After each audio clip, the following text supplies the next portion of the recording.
نمک نشناس در یادش محبت ها نمی ماند.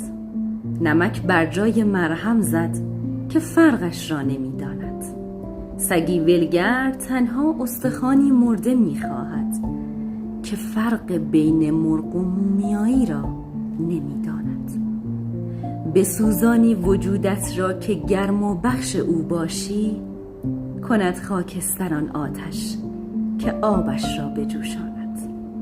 اگر جای خدا او را پرستش هم کنی، آخر چو آتش با زبانش پیروانش را بسوزاند.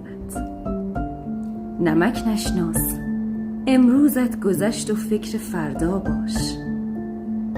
برای صید یک ماهی کسی دریا نخشکاند. اگر با لطف یارانت